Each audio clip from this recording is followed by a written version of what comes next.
here. This purple in my eyes like that. And just put this one. Paano kung nagsisinungaling ka? Wow, Ano sinasabi ko? Basta tandaan niyo lang ang pangalan. Anong pangalan mo? Galit siya. Dito po tayo. Madalas mo nasa front desk. Sa akin. Ilagay ko na. Hello, ano matutulong ko? Bakit? Hindi mo ako maalala? Kaninang umaga, pinag-resign mo ako dahil matagal ako sa kwarto ng guest. Ang kilala ko lang, mga staff na kumikita ng higit na $30,000 a month. Tama siya. Ako rin, hindi kita matandaan. Ano kailangan mo? Hindi ako makakasweldo hanggat wala ang pirma mo. Yun lang ba? Ito na nakalagay. Diba? Bakit? Wala tayong staff na papasok ng shift. Hindi rin kakayanin ng ibang staff na magtrabaho ng 24 hours. Mabuti sa dagdag tayo para makasikaso ang mga guests. Mas malaki sa 30,000. Ano sabi mo? Gusto ko, mas malaki sa 30,000. Hindi ko marinig. Ang sabi ko, mas malaki sa 30,000! Bakit naman ako papayag? Para maalala mo ako, ako si Mango.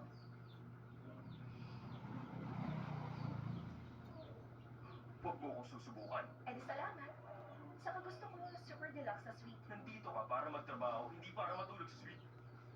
Mag-hi ka. Yes, ako rito! Good girl.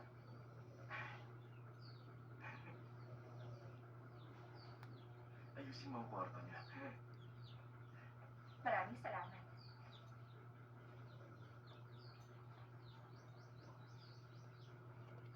Hello sa'yo.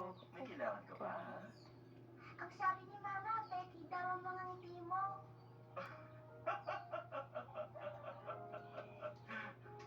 Ito bang pinili mong magiging kwarto natin para sa kasal natin?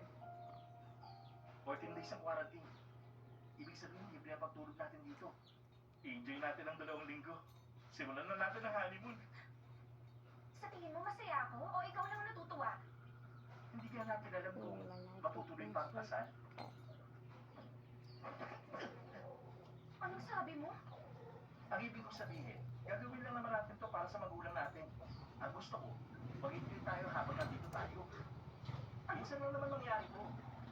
Ang swerte nga natin kasi tayo dalawang magkasama. Sulitin natin ang pagkakataon. Magkakaroon naman tayo ng perfect wedding. Diba?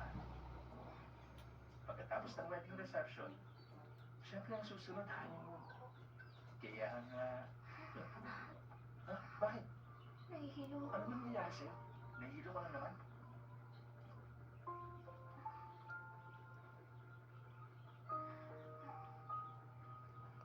Nilapit ko siya.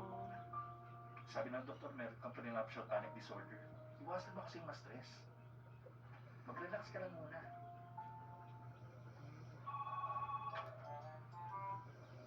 Hello? Ikaw ba, manager? Yes, sir. Anong star rating ng hotel? 5 stars, sir. Bakit hindi ba ito mga mansanas ninyo? Hindi mainit ang tuwalya. Ang tubig kami kalawang.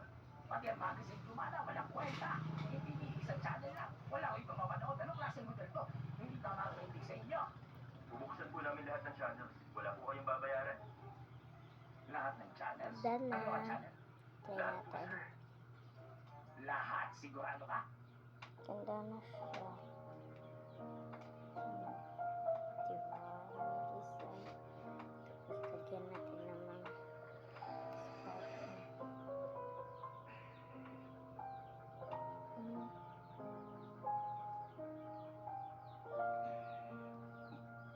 This one.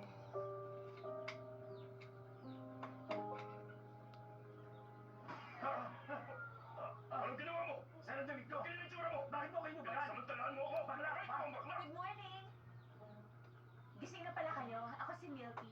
Natagpuan kayo sa basement. Akala namin mag-partner kayo. Then lang Ako ang nagpalit ng damit nyo para madala namin sa Diba? running. Naisip na rin namin na kayong dalawa ang Ganda. tutuloy sa kwarto na to.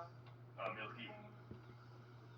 Napakapili mo talaga. Nasaan ang pants ko? Done Hindi na. ko po alam. Bye! Labas mo na.